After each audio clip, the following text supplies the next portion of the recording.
முதலீடு செய்வோம், முன்னேறுவோம். நண்பர்கள் அனைவருக்கும் வணக்கம். நம்மளுடைய வீடியோவை முதல் முறையா பார்க்குறவங்க, நம்ம சேனலுக்கு சப்ஸ்கிரைப் பண்ணிடுங்க.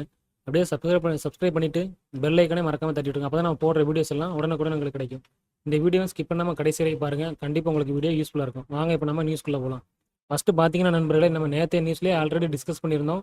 கல்யாண் ஜுவல்லர்ஸ் வந்து அவங்களுடைய Q2 அப்டேட் வந்து சூப்பரா குடுத்திருந்தாங்க. அதாவது அவங்களுடைய சேல்ஸ் இயர் ஆன் இயர்ல இருந்து போன வருஷம் செப்டம்பருக்கும், இந்த வருஷம் செப்டம்பருக்கும் ஒரு 30% அளவுக்கு வளர்ச்சியை குடுத்திருக்கதா சொல்லியிருந்தாங்க. அதுக்கு மெயினான காரணமா அவங்க சொல்லியிருந்தது, ஜிஎஸ்டி ரேட்டு கட் பண்ணதுக்கும், அப்புறம் அதுக்கடுத்து புதுசா வந்து அவங்க நெறைய ஷாப் வந்து தொறந்திருக்காங்க. அந்த தகவலையும் குடுத்திருந்தாங்க. இப்ப பார்த்தீங்கன்னா, ஐசிஐசிஐ செக்யூரிட்டீஸ் பாருங்க, அவங்க வந்து இப்ப இருக்கிற பிரைஸ்லேருந்து ஒரு 50% அளவுக்கு ஏற்றத்த குடுக்கறதுக்கு வாய்ப்பு இருக்கா சொல்லியிருக்காங்க. கல்யாண் ஜுவல்லர்ஸோட சார்ட்ட பார்த்தீங்கன்னா, தற்சமயம் ஒரு ரூ. 440 வரைக்கும் இறக்கத்த குடுத்திருந்த ஷேர் வந்து பார்த்தீங்கன்னா, கடந்த சில நாட்களாவே ஏற்றத்த குடுத்து வந்துகிட்டு இருக்கு. ஆல்ரெடி இந்த ஷேர் வந்து அவங்களோட ஆல் டைம் ஹைல இருந்து ஒரு 35% வந்து இறங்கிடுச்சு. தற்சமயம் இந்த Q2 அப்டேட் நல்லா வந்திருக்க ஒரு காரணத்தினால, இந்த ஷேர் மேற்கொண்டு ஒரு ஏற்றத்த குடுக்க வாய்ப்பு இருக்கிறத நான் பார்க்குறேன். அது மட்டும் இல்லாம இவங்களுடைய ரிசல்ட்டும் நல்லபடியா வரும் பட்சத்தில, இவங்க வந்து 200 டேஸ் மூவிங் ஆவரேஜ் தாண்டி மேல க்ளோஸ் ஆச்சுன்னா, கண்டிப்பா ஒரு அப்சைட் போறதுக்கு மிகப்பெரிய வாய்ப்பு இருக்கு. அடுத்து பார்த்தீங்கன்னா, டெய்லி பார்த்தீங்கன்னா, கோல்டு வந்து நியூ ரெக்கார்ட் ஹை தான் போயிட்டு இருக்குது. ஒரு வாரத்தில போன வாரம் நம்ம லாஸ்ட் வீக் டிஸ்கஸ் பண்றப்ப 10,500 இருந்துச்சு. இப்போ ஒரே வாரத்தில ரூ. 700 கூடிடுச்சு. நேத்து ஒரு ரூ. 110 அதிகரிச்சிருந்துச்சு. இன்னைக்கு பார்த்தீங்கன்னா, ரூ. 75 போயிடுச்சு. இதே வேகத்தில போய்க்கிட்டு இருந்துச்சுன்னா, இன்னும் ஒரு வாரத்துக்குள்ள விட 11,500 ஈஸியா வந்துரும் போல இருக்கு நண்பர்களே. அடுத்து பார்த்தீங்கன்னா, நைகா ஷேர். நேத்தைய வீடியோல நம்ம டிஸ்கஸ் பண்ணியிருந்தோம். இது வந்து பிரேக் அவுட் ஆயிருக்கு. நல்லா பிரேக் அவுட் ஆயிருக்கு. அது மட்டும் இல்லாம இவங்களுடைய வால்யூமும் நல்லா அதிகரிச்சிருக்குது அப்படிங்கிறத சொல்லியிருந்தோம். ரூ. 255 நேத்து க்ளோஸ் ஆயிருந்துச்சு. நம்ம நேத்து என்ன சொல்லியிருந்தோம்னா, ரூ. 285 க்ளோஸ் பண்ணி நாளைக்கு கீழ வராம மேலேயே இருந்துச்சுன்னா, அந்த ஷேர் வந்து ஒரு ரூ. 300 வரைக்கும் போறதுக்கு வாய்ப்பு இருக்கிறதா நம்ம சொல்லியிருந்தோம். பாருங்க நண்பர்களே, 3 நாள்ல நல்ல ஒரு கிரீன் கேண்டில் போட்டிருக்குது. அது மட்டும் இல்லாம, இந்த ஷேர் வந்து ஒரு ரூ. 300 நோக்கிய பயணத்த தொடங்கிடுச்சுன்னே சொல்லலாம். 1000ல் ஒருவன் படத்துல கார்த்தி சொல்லுவாங்கல்ல, "சோழ தேசம் நோக்கி போறேன்னு." அதே மாரி இவங்களும் ஒரு ரூ. 300 நோக்கிய பயணத்த ஆரம்பிச்சிடுச்சு. அதனால இந்த ஸ்விங் ட்ரேடிங் பண்ணக்கூடிய நண்பர்கள் இத கொஞ்சம் கன்சிடர் பண்ணிக்கங்க. கன்சிடர் மீன்ஸ் உங்க ஞாபகத்துல வச்சுக்கோங்கன்னு சொல்றேன். அடுத்து பார்த்தீங்கன்னா நண்பர்களே, நம்ம ஐபிஓ வந்து நெறைய நண்பர்கள் கேட்டிருந்தாங்க. ஐபிஓ வந்து எல்ஜி வந்து அப்ளை பண்ணலாமா வேண்டாமான்னு. நேத்து ஆல்ரெடி நம்ம டாடா கேபிட்டல் ஐபிஓ வந்து டிஸ்கஸ் பண்ணிட்டோம். அதுல வந்து பார்ட்டிசிபேட் பண்றது வந்து ஒரு நல்ல விஷயமா இருக்காதுன்னு நம்ம ஏன்னா கிரே மார்க்கெட் பிரீமியம் பார்த்தீங்கன்னா ரொம்ப கம்மியா, ரொம்ப புவராவே இருக்கு நண்பர்களே. இங்க பாருங்க, டாடா கேபிட்டல் பாருங்க, வெறும் 1.5% தான் கிரே மார்க்கெட் பிரீமியம் கிடைக்கும். அந்த 1.5% பார்த்தீங்கன்னா லிஸ்ட் ஆகிறதுக்குள்ள நெகட்டிவ்ல லிஸ்ட் ஆகிறது கூட வாய்ப்பு இருக்குது. அதனால டாடா கேபிட்டல் ஐபிஓல இருந்து நம்ம நண்பர்கள் வந்து கொஞ்சம் தள்ளியே இருந்துக்கங்க. அதுதான் நல்ல விஷயம், நல்லது.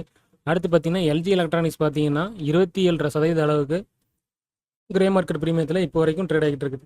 இது ஒரு நல்ல ஒரு ரிட்டர்ன் தான். அதனால வந்து நண்பர்கள் இந்த ஐபிஓவில் அப்ளை பண்ணலாம் அப்படிங்கிறது என்னுடைய ஒரு கருத்து. நான் இன்னைக்கு வந்து அப்ளை பண்ணிட்டேன். எனக்கு இந்த ஐபிஓ கிடச்சிச்சின்னா, அலாட் ஆச்சுன்னா நான் கண்டிப்பாக வீடியோவில் நண்பர்களுக்கு அப்டேட் பண்ணுறேன். அடுத்து பார்த்தீங்கன்னா நண்பர்களே, ஒரு மிக முக்கியமான ஒரு நியூஸ் சைடஸ் லைஃப் சயின்ஸ்லேருந்து வந்திருக்கு. என்னென்னு பார்த்தீங்கன்னா, யுஎஸ்எஃப்டி அதாவது அமெரிக்காவில் உள்ள மருந்து அவங்களுடைய அப்ரூவல் கொடுக்குறவங்க வந்து பார்த்தீங்கன்னா, சைடப்ஸ் லைஃப் சயின்ஸோட ஒரு மருந்துக்கு அப்ரூவல் கொடுத்துருக்காங்க. என்ன மெடிசன் பார்த்தீங்கன்னா, இந்த காட்டுறேன் நண்பர்கள், ஹைலைட் பண்ணி காட்டுறேன். டுசின் மஸ்குலர் டிஸ்ட்ரோஃபி. இதோட நோய் பார்த்தீங்கன்னா, இது அதிகபட்சமாக குழந்தைகளை தான், அதாவது 5 வயதுக்கு மேற்பட்ட குழந்தைகளை தான் வந்து அதிகபட்சமாக தாக்குதுன்னு சொல்லியிருக்காங்க. இந்த நோயோட தீவிரம் எப்படி இருக்குன்னு பார்த்தீங்கன்னா, நம்மளுடைய உடம்பே நம்ம உடம்புல இருக்கக்கூடிய இந்த தசை நார்கள்னு சொல்லுவாங்க, தசை நார்கள் அப்புறம் மசில்ஸில் வந்து அட்டாக் பண்ணி நம்மளுடைய உடம்பு வந்து ரொம்ப வந்து வீக் பண்ணிடும். அது மட்டும் இல்லாமல் ஹார்ட்டையும் வந்து ஹார்ட்டில் உள்ள மசில்ஸையும் வந்து இது பாதிக்கிறதா சொல்லியிருந்தாங்க. இப்போ இவங்க இந்த மருந்து கண்டுபிடிச்சிருக்கிறது வந்து இந்த நோய் பாதிக்கப்பட்ட குழந்தைகளுக்கு இது ஒரு மிகப்பெரிய ஒரு வரப்பிரசாதம்னே நான் பார்க்குறேன். ஏன்னு பார்த்தீங்கன்னா, இந்த நோய் தாக்குனவர்களால் வந்து எந்த ஒரு வேலையும் வந்து பிரிஸ்காக பண்ண முடியாது. பார்த்தீங்கன்னா, மசில்ஸ் வந்து வீக்காக இருந்துச்சுன்னா என்ன பண்ண முடியும்? நடக்கிறது, உட்கார்றது, தூங்குறது, ஒரு வேலை செய்ய எல்லாமே பார்த்தீங்கன்னா அவங்களால முடியாது. அது மட்டும் இல்லாமல் நாளாக நாளாக அந்த நோயோட தாக்குதல் வந்து தீவிரமாச்சுன்னா, இது உயிரிழப்பு வரைக்கும் கொண்டு போகும் அப்படிங்கிறத சொல்லியிருந்தாங்க. இப்போ இது வந்து சைடப்ஸ் லைஃப் சயின்ஸுக்கு ஒரு நல்ல நியூஸு. அது மட்டும் இல்லாமல் இந்த நோய் தாக்கியவர்களுக்கும் இது வந்து ஒரு நல்ல நியூஸாக தான் நான் பார்க்குறேன். அடுத்து பார்த்தீங்கன்னா நண்பர்களே, பிஎஸ்சியும் ஏஞ்சலும் பார்த்தீங்கன்னா ரீசெண்டாக ஒரு 2 வாரமாக பார்த்தீங்கன்னா இறக்கத்தை தான் கொடுத்துக்கிட்டு இருந்துச்சு. அதுக்கு மெயினான காரணம் என்னன்னு பார்த்தீங்கன்னா, வீக்லி எக்ஸ்பீரியை வந்து க்ளோஸ் பண்ண போகிறதா செபிலிருந்து ஒரு நியூஸ் வந்துச்சு. அந்த ஒரு காரணத்தினால பிஎஸ்சியும் ஏஞ்சல் ஒன்றும் இறக்கத்தை கொடுத்துட்டே இருந்துச்சு.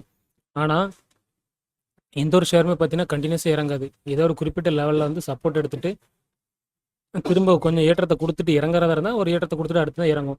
தற்சமயம் பார்த்தீங்கன்னா இந்த ஷேரு ஒரு சப்போர்ட் மாதிரி எடுத்துட்டு ஏற்றத்தை கொடுத்துச்சு.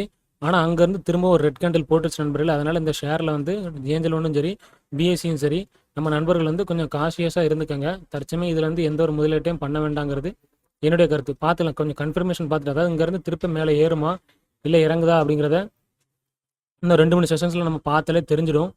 அதனால் தற்சமயத்துக்கு இந்த ஸ்டாக்ஸ்லேருந்து நம்மளுடைய நண்பர்கள்லாம் வந்து கொஞ்சம் தள்ளியே இருந்துக்கலாங்கிறது என்னுடைய ஒரு கருத்து. ஏன்னா வாய்ப்புகள் வந்து இந்த ஒரு ஸ்டாக் மட்டும் இல்லை, நிறைய ஸ்டாக்ஸில் வந்து நமக்கு அடிக்கடி வந்துகிட்டே தான் இருக்கும்.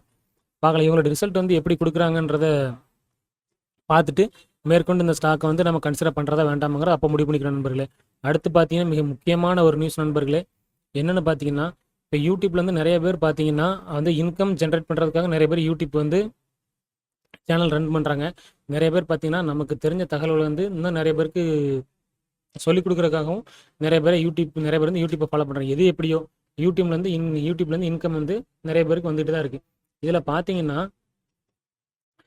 மினிமம் இந்த ஒரு 1 மில்லியன் சப்ஸ்கிரைபர்ஸ், அதாவது ஒரு 10 லட்சம் சப்ஸ்கிரைபர் வச்சிருக்கக்கூடிய சேனல் நடத்துகிறவங்க ஆவரேஜாக மந்த்லி பார்த்தீங்கன்னா நண்பர்களே ஒரு 5 லட்சம் வரைக்கும் மினிமம் சொல்கிறேன். மினிமம் வந்து ஒரு 5 லட்சம் வரைக்கும் சம்பாதிக்கிறாங்க அப்படிங்கிற தகவலை கொடுத்துருக்காங்க. மினிமம் தான் 5 லட்சம். அது மட்டும் இல்லாமல் அவங்களோட வியூஸ் நிறைய போகிறப்ப அது வந்து மாறுதலுக்கு உட்பட்டது.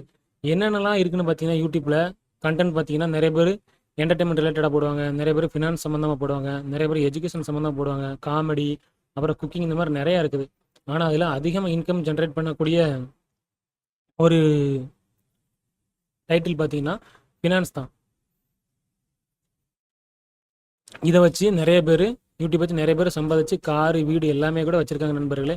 அதனால் யூடியூப் புதுசாக தொடங்கக்கூடிய நண்பர்கள் வந்து நம்ம எந்த விதமான வீடியோ போட போகிறோங்கிறத ஃபஸ்ட்டு தெளிவாக தெரிஞ்சுக்கிட்டு அதை பற்றி நிறைய விஷயங்களை கற்றுக்கிட்டு அதில் வீடியோ போட்டு நல்ல ஒரு வெல்த்தை க்ரியேட் பண்ணுன்றது தான்.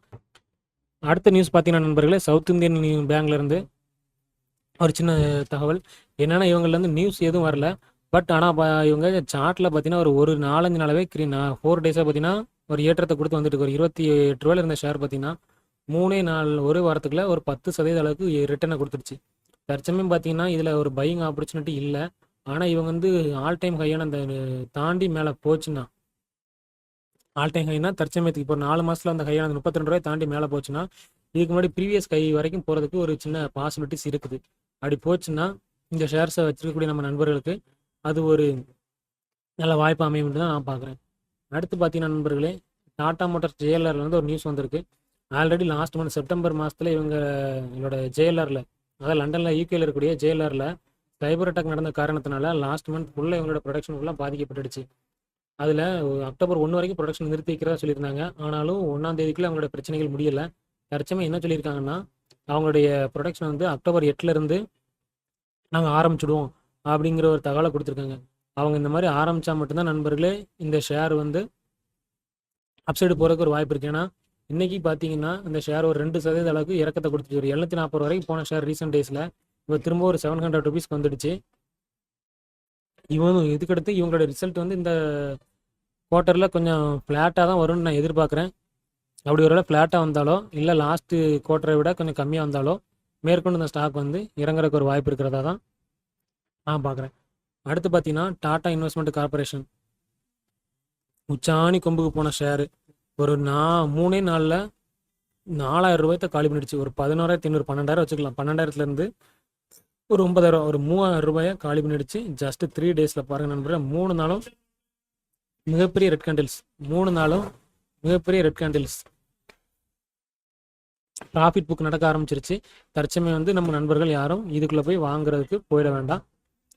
அடுத்து பார்த்தீங்கன்னா நண்பர்களே, வோடஃபோன் ஷேர் வந்து இன்றைக்கி ஒரு 9% வந்து ஏற்றத்தை கொடுத்துருக்கு. இதுக்கு முக்கியமான காரணம் நேற்று நம்ம ஆல்ரெடி டிஸ்கஸ் பண்ணியிருந்தது தான்.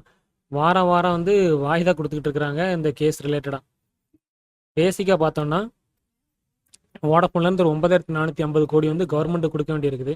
ஆனால் வோடஃபோன் என்ன சொல்லிட்டாங்கன்னா, ஆல்ரெடி நாங்கள் பார்த்தீங்கன்னா நஷ்டத்தில் இருக்கிறோம், எங்களை வந்து ஒவ்வொரு குவார்ட்டர்லையும் நஷ்டத்தை நாங்கள் சந்திச்சுக்கிட்டு இருக்கிறோம். அதனால் வந்து 9,450 கோடி கொடுக்குறது வந்து எங்களுக்கு கொஞ்சம் கஷ்டமான ஒரு விஷயம்.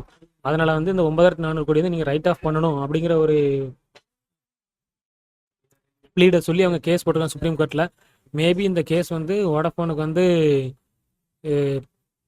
பாசிட்டிவாக வர்ற பட்சத்தில் இந்த ஷேர் வந்து மேற்கொண்டு மேலே போகிறதுக்கு வாய்ப்புகள் பிரகாசமாக இருக்குது. இந்த வீடியோவில் நம்ம நிறைய தகவல்கள் டிஸ்கஸ் பண்ணியிருக்க நண்பர்களே. இந்த வீடியோ உங்களுக்கு பிடிச்சிருந்துச்சுன்னா நம்ம சேனலுக்கு மறக்காமல் சப்ஸ்கிரைப் பண்ணிவிடுங்க. மேலும் வீடியோ பிடிச்சுன்னா லைக் பண்ணுங்கள், கமெண்ட் பண்ணுங்கள், உங்கள் நண்பர்களுக்கு ஷேர் பண்ணுங்கள். மீண்டும் ஒரு வீடியோவில் சந்திப்போம் நண்பர்களே. முதலீடு செய்வோம், நிச்சயமாக நாம் முன்னேறுவோம்.